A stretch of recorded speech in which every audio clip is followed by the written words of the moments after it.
The district superintendents that you all know well are three of the people that I happen to know very well because I've been in this area multiple times. And every time I go, I try to connect with the district superintendents and other people in the area. So I feel like Rochester's kind of a base for me. You may not know it, I don't know if it's in the bio, but I actually was born in Arundequoit. Got a hand from Arundequoit. So I lived here until I had three older brothers. They were in high school when we left and moved up to Western New York.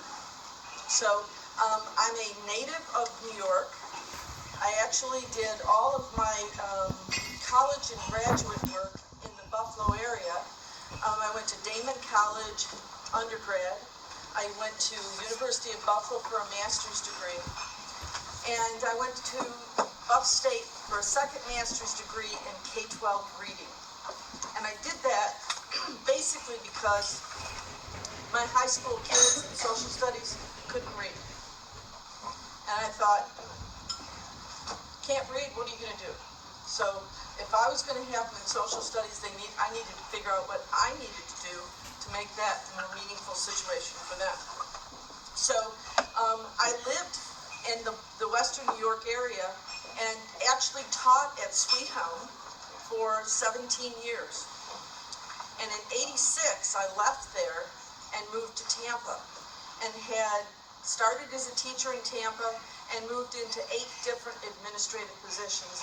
The last being a 10-year stint as the superintendent of Hillsborough County, which is the 8th largest district in the nation. We have over 206,000 students. We had 30,000 employees, 18,000 of them were teachers, and a budget of $3 billion. So I will tell you that does not equal the complexities of New York State. And I know that very well. However, it's large and it's complicated. And in that area, I had about 300 schools. And I'm lucky enough to have come into New York as the commissioner and inherited 740 school districts. And so this is, it's a great opportunity for me, but I'm so excited to introduce one of our regents who, thank you, gave me a vote.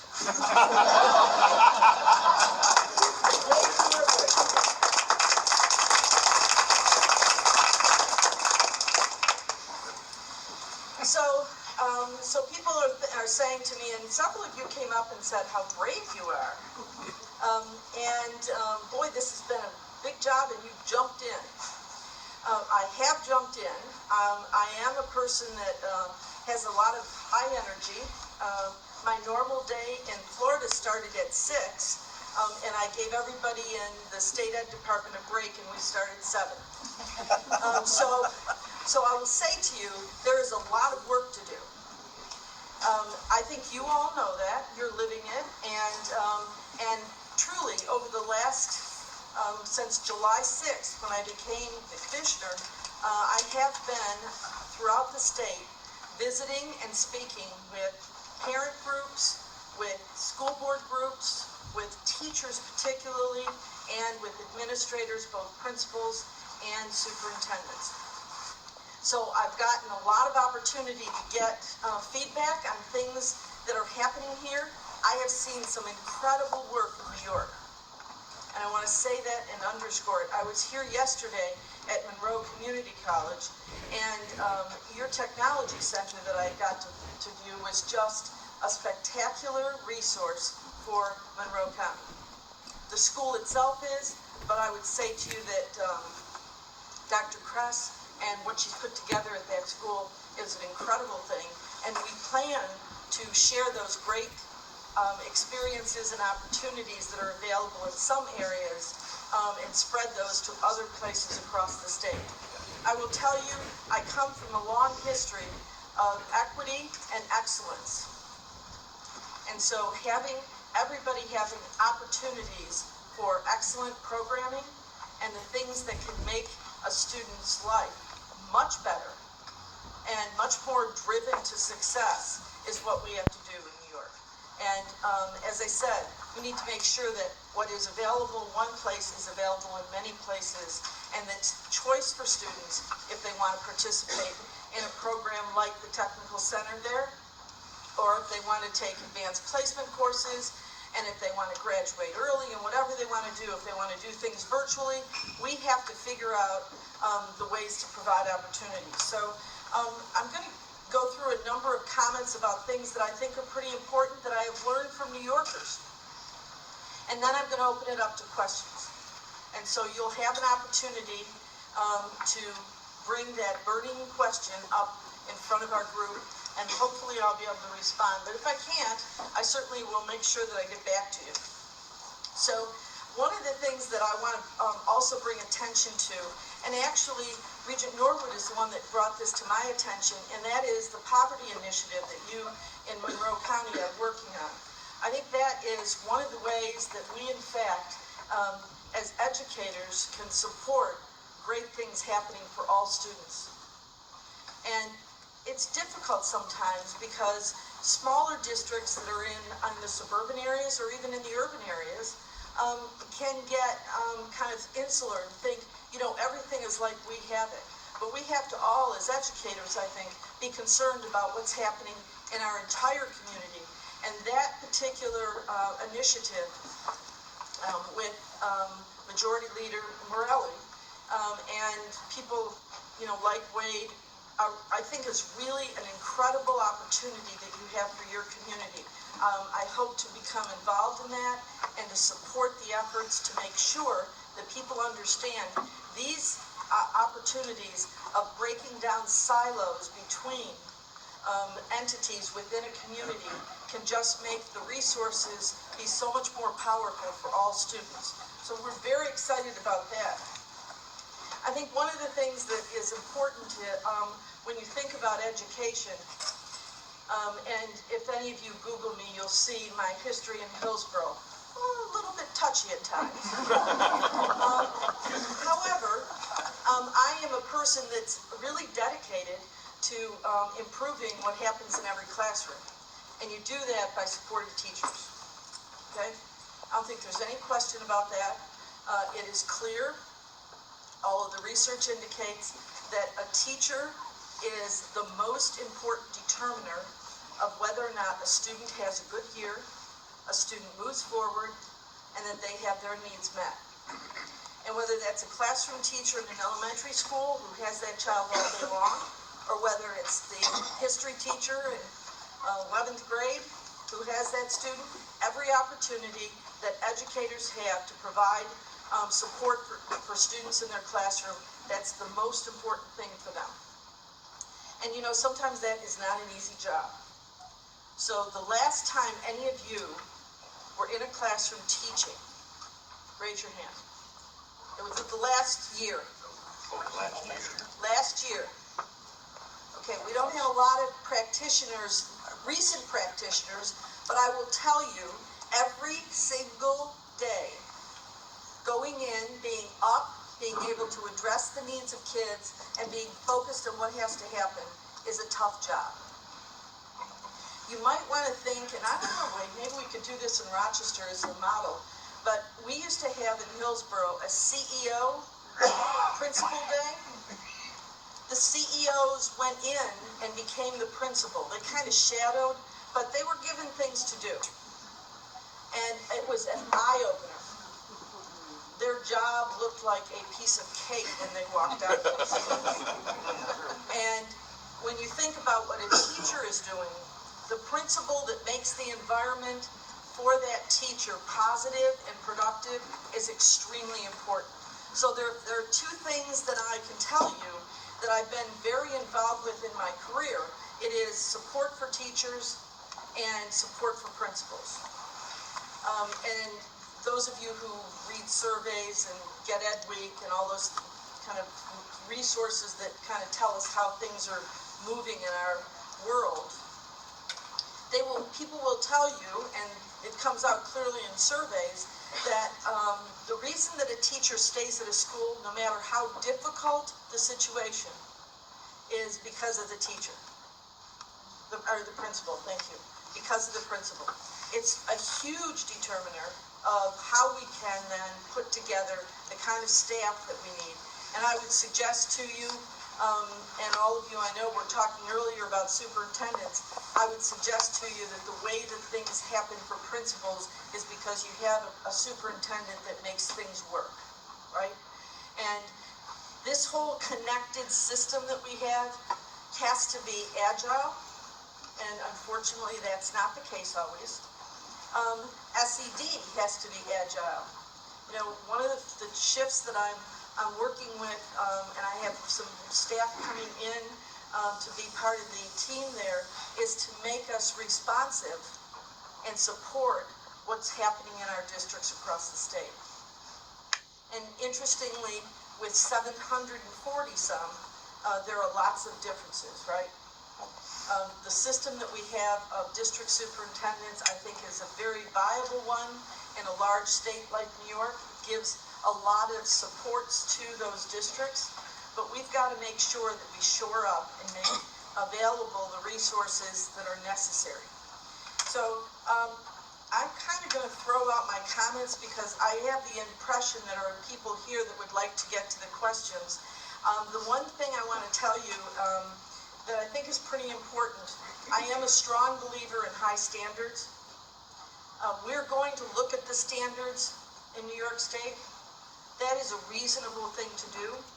I also believe that it's very important when you institute a major shift or a change that you have people who are involved in it have opportunities to give feedback. And so the standards in New York, strong standards for supporting students for college and career, I don't think there's any question that, and this comes out pretty clearly in the surveys nationally as well as in New York, people support higher standards for students. If you're in business, we had an opportunity yesterday to talk about the connections of workforce to what's happening in our classrooms. I'm just being a practical person, but kids need to be able to walk out of high school and be ready for something that they want to do. If it's college and if it's Harvard or Yale, that's great. If it's the great SUNY system, that's wonderful. If it's something that where they say, and they have lots of potential, okay, but they say, I don't want to have school anymore. I'm over this. And they want to go into a job immediately, we've got to give them opportunities to do that. You know, in my experience, they'll do that for a while, and then they'll say, oh God, I think I should go to college. Right? But whatever, those are choices that as individuals, it's important for them to be able to make. But if we don't give them what they need to be ready, then they aren't going to get there. So high standards is absolutely a critical thing. And one of the reform agenda points that the regents have had is that they have set that up for New York State. And that is a big deal. It's a very important thing. Now, as a teacher, right, you have a huge shift in what's happening in your classrooms. Teachers have to have support to be able to implement what is a big change for them.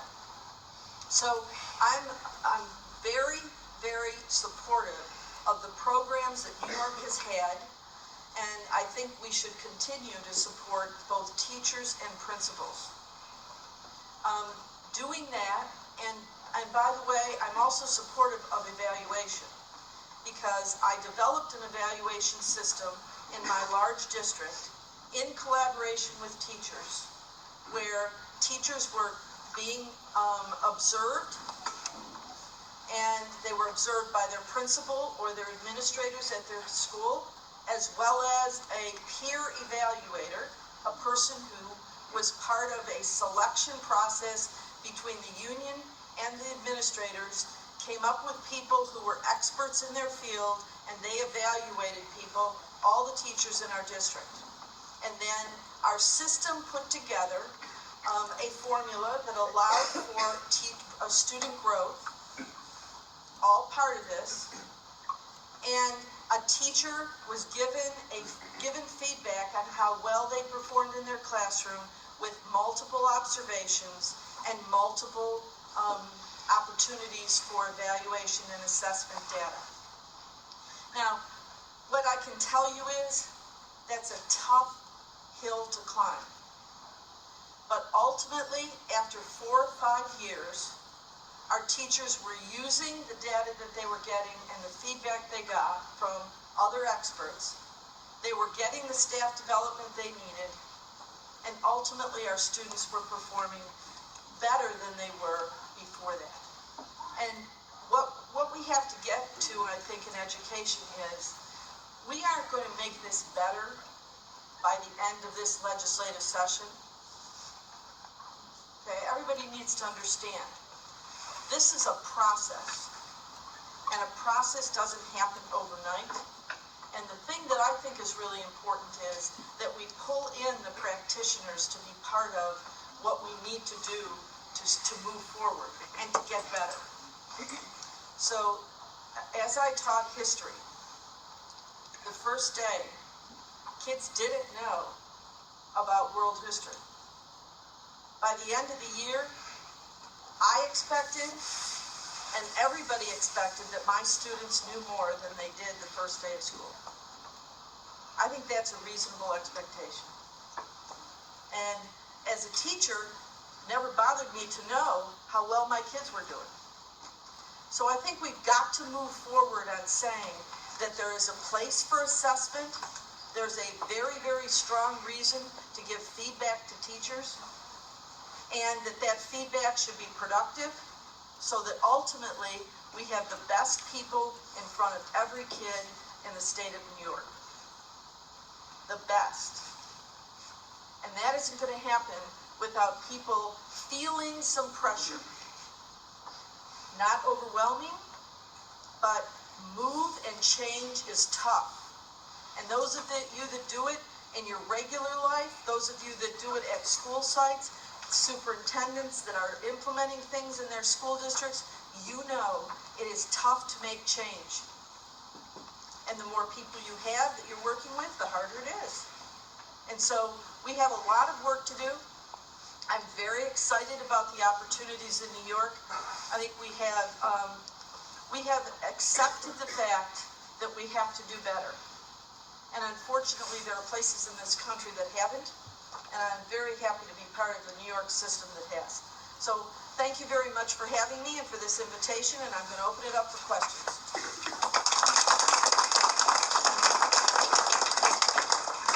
We have a considerable amount of time for Q&A. Obviously, we're going to do that. There are cards at your table for those of you that maybe don't want to ask them. So if you could just write them out, and Dan will take them back to Sherry there. So, and we'll start now. First question. Good morning. You sure are a brave soul. I'm John White, a 4th-term board member of Trumansburg Central School. Which school system? Trumansburg, okay. The southern tier. And very first, our principal of the high school has asked me to personally ask you to come and visit. He would like to show you our innovations that we have at our school. And we are experiencing roughly 100% graduation rate for the last several years. And if we have one student, we're roughly 1,100 students just integrated pre-K, which I'm very proud of. One student might drive that down a little bit if he walks away prematurely. Don't let him walk away. Well, we go through great effort. We have a wonderful high school principal that goes to great depth to prevent that happening. I'm one of the 25 that was overshadowed by the Pope tomorrow. So I'm glad I have this opportunity today. Everybody doesn't know what you're talking about, but I'm going to explain it. I had an opportunity to go and see the Pope. I'm a strong Catholic. It's a big deal for me. Definitely. As it would be for me. But in the preparation for coming tomorrow, instead of me, I have a million questions. I asked some of our teachers to come up with one question. Okay. And I understand how you made several comments about supporting our staff and our teachers. One of the big concerns is how hard and fast Common Core was rolled out, and the fact that teachers are now at the 50% evaluation rate, which, as well as being a board member, I can see the hardship in that. they would like to know when they are going to be evaluated on what the teachers teach, how they teach, and what the kids learn, not so much as how the kids take tests. So that's kind of more than one question. I'm sorry. Well, hopefully I got 3 teachers in that. You had a lot of teachers develop that one. So let me kind of break it up.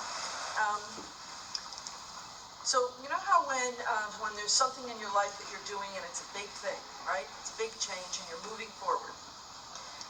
You sometimes make mistakes. You sometimes don't think of all the things that you never thought you'd have to think about, but that happens. I will tell you that the reality of the rollout in New York was certainly similar to what it was in other places across the country. Most places, by the way. But that kind of change and shift in standards and then assessments and what it would require for the shift in standards to actually become reality in a classroom was very heavy as a load. Just generally, very heavy.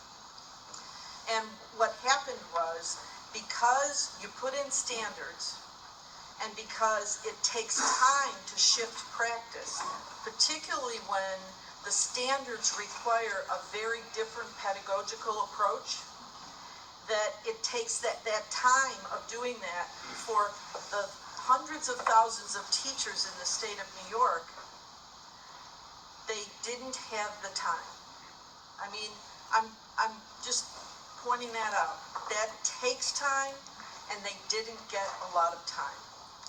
And so then, because you've implemented new standards, you have to have new assessments. You can't have a standard be put in place, ask teachers to start to implement, but not have an assessment that matches those standards. So everywhere, and everyone would have and should have communicated that this was going to be something that would, in fact, force performance of students down. It's only logical, right? You're getting something new. You haven't been taught that way before. The teachers are working through these things. So students, their assessments, particularly those standards-based 3 through 8 assessments, would have, for the students, more than any other kind of statistical model, they would have shown a drop in their performance on those. And so when that happened, I will say one of the things that I think was most problematic, and this was again a national problem, is we didn't communicate that as educators. We didn't get out and tell people in all the different communities. We didn't go to the board members. We didn't go to the superintendents and say, make sure that you communicate that when you add these new standards and you do all this, that you're going to have a drop in scores. And then the complication of that is that we put that with the teacher evaluation. Now, the teacher evaluation has shifted 4 times. Okay, for many reasons. I don't know if it's a good time now to point out I wasn't here when that happened. But all in all, that's the answer that I'm looking for. And let me say this, for my bosses, the regents, that wasn't done by the regents. Okay? Thank you, Commissioner.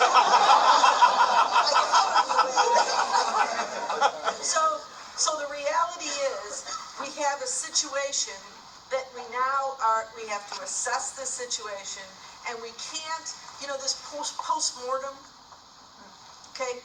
I hope all of you walk out of here thinking, there's one thing that we can't do, and it's not good for kids.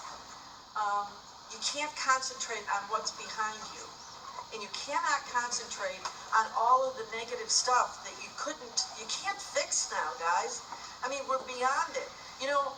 Think of a student in a classroom, right?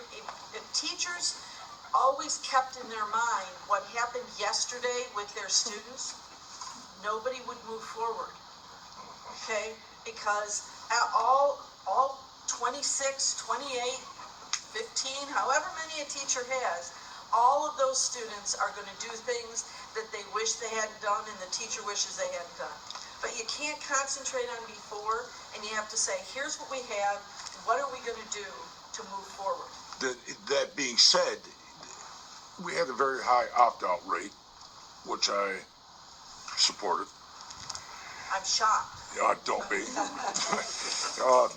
That being said, it was because of the fact that it was rolled out so fast, and I guess I'm gathering you admit kind of sloppily in not bringing all the focus groups in. What can we do to make... Part of the problem was we're raising granddaughters, and I'm used to math from 40 years ago. In comes Common Core.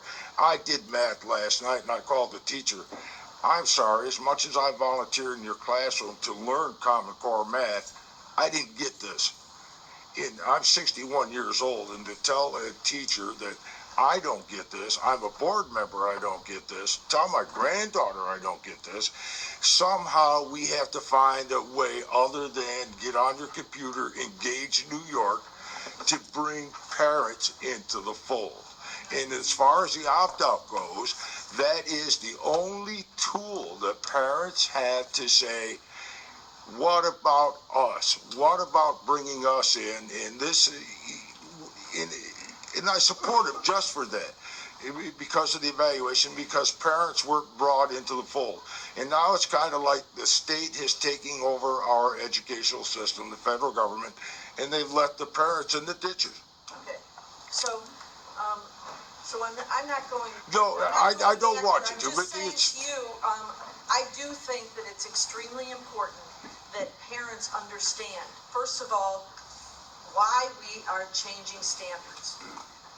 After the why, which I think is a compelling thing. It is. Okay, I think then you get to, okay, what are the standards looking like, and what is it that's going to translate to in a classroom?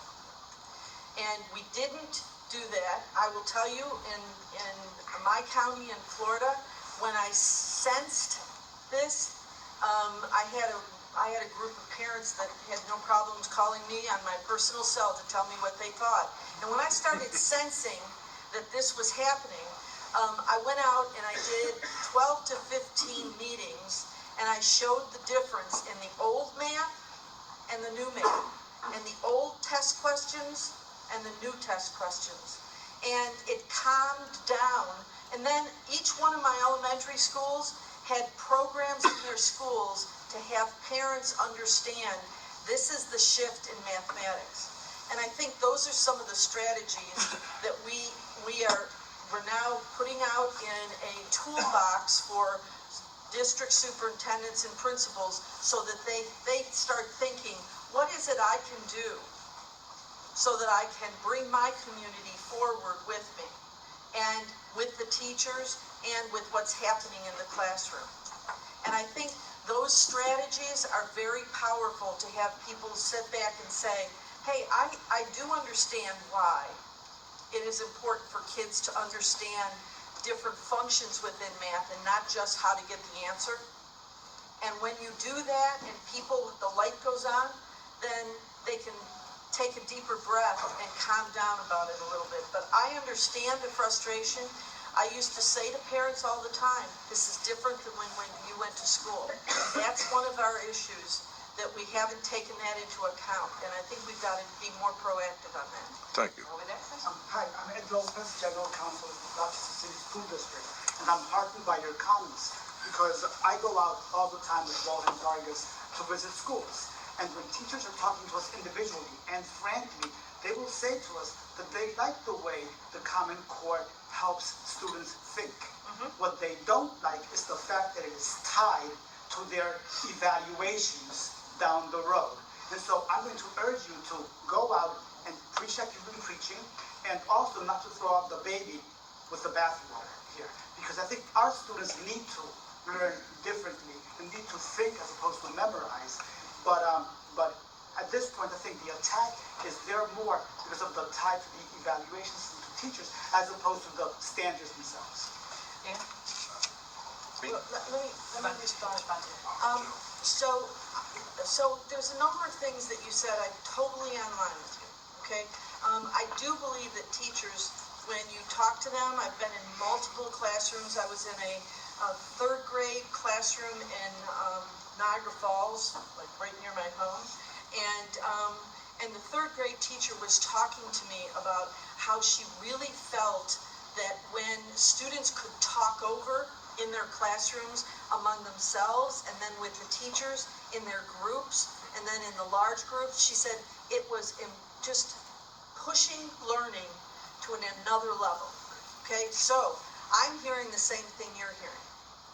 I think what has happened is with the multiple changes in the evaluation and the percentage shifting, I will tell you the program that I developed in Hillsborough had 40% as the calculation for multiple assessments, not one test, but multiple assessments in the evaluation. Now, at first, there was a big pushback, and we listened very, very carefully, and we shifted things, and we changed the support levels we gave, and we changed words on the evaluation so that teachers felt better about it. But ultimately now, they're in the 6th year with that, and we had an opportunity for teachers to opt into the new evaluation system that would affect their salary. And we had over 80% opt in. So you have people who understand as you go through this. Remember I said, change is very hard. Big change is even harder. And that is a concept that has not been part of the education world. But I do believe that there is opportunity for people to see that there can be value in that. We've got to get it right with the formulas. We've got to get it right with the assessments. And let me just now want to insert a couple things that when I threw this away so I could get to the questions, I left off. Here, we've changed assessments even since I've been in this position. So the first 2 weeks, we identified a new testing company. When we constructed the contract, we constructed it so there was much more involvement from teachers. Okay, so teachers are writing items. New York teachers will write items for the assessment. New York teachers will review the assessments. Okay, so when people say to me, like they do all the time now, I don't like that assessment, I'm going to turn to them and I'm going to be able to honestly say, your colleagues wrote these questions. Let me give you their names and tell them what I mean, because that is like a standard of, well, I didn't like that. I don't like those questions. Now, one other thing we did is we released 50% of the test items this year within 5 weeks of me being in the position, and we're releasing 100% next year. So I don't care who goes on and looks at the questions. They should be all out there and open for everybody to see. And if you looked at them, you'll know they're harder questions. They're nothing like I ever saw in 8th grade. And so I'm telling you, they are tough, but when our students get there, then you will know that we have, for the billions of dollars in New York that is spent on education, we have done the right things by children, and we have to keep focused on that. So the assessment, another major thing is that when you get an assessment and you finally can do computer-based testing, our contract with this vendor will include a rollout of computer-based testing. What that does is, number one of the things teachers say to me all the time, I don't get the answers. I don't get it back, so I can't really have it influence me right now. Well, with computer-based testing, you can get it back much quicker. It takes less time to test. It's much more efficient from that perspective, and getting the reports back is much more efficient. And then using the reports for developing your plans for staff development, teacher by teacher, all of that is going to be much more productive when we finally get to where students take the assessments. we're going to be doing some embedded assessments in our classrooms. So it won't, we're hoping ultimately, if you think about this, those of you flash your teacher mind back on and say, what would be the best thing? At the end of a quarter, I have an assessment, and that portion of the assessment becomes part of my overall assessment for the year. We don't wait until April, okay? We don't wait till the end of the year, but we give assessments at regular time periods in a much more productive way by having kids on computers do that so that they get feedback almost immediately. So there's a major shift in assessments, and I think that will help us as we move to implement the other reforms that are so necessary. So Yes. Good morning. How are you? I introduced myself earlier. Damon From Fairport, That's right. Yes. Yeah. So my first comment and this observation is that I would caution you from thinking that the reason for the incredible amount of opt-outs or letters to the regents is because people are really not aware of what's happening. I think people really are incredibly aware, and I think the amount of discussion around Common Core or APPR or anything is really at an all-time high, and I think people are becoming aware, and I think they're concerned. And I think that you have to know me. I'm a father, grandfather, board member. I'm an engineer professionally. I agree in high standards. I agree in measuring. I agree in accountability, but the mechanics by which we've done this in education is not right. It's not working. It's not providing that feedback to improve teaching and improve instruction and provide that rich educational experience for kids. That's what we want. We all agree to that, right? What we're having right now is something that's very incomplete. And so the brochure, the goals sound great. We all agree with those goals. The mechanics of how it's being done is not working. And I think people recognize that and they're pushing back. And the only option, because it appears that nobody's listening, the only option the parents have is to opt their kids out. And so as a board member, I'm empathetic to that. We had 70% opt-out in Fairport. We'll probably have more next year, right? And that's not because they're not aware. It's because they are aware. So the real crisis in education, in my mind, is there's a lot of things happening. But a big crisis is that we're losing teachers. People are leaving the profession because they don't want to deal with this. The value-added measure that we're applying test scores to teacher evaluations is not effective. We know that. ASA has said it's not the appropriate way to measure teachers because there's so many other factors that impact how the child does on that test at that day. Poverty, which you talked about, right? We should be focusing on poverty and preparing kids to come to school so they can learn.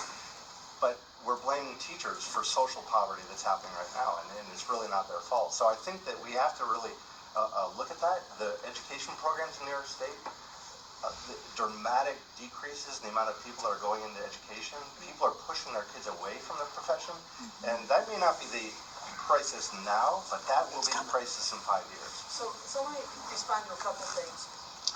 And so get back to my illusion of what's behind you, right? Well, you know, here's the issue. Have we had problems in New York? Yes. Are you appointing and saying those problems exist? They do exist. So we can either continue to stay in a problem-driven environment that we say, terrible, can't do this. I will only change if, right? That will be answered by many people across the state in many different ways. So my approach in New York State is to take those pieces that I can move quickly and shift. I just talked about the assessments. That's what I've heard across the state, and we're taking action on those.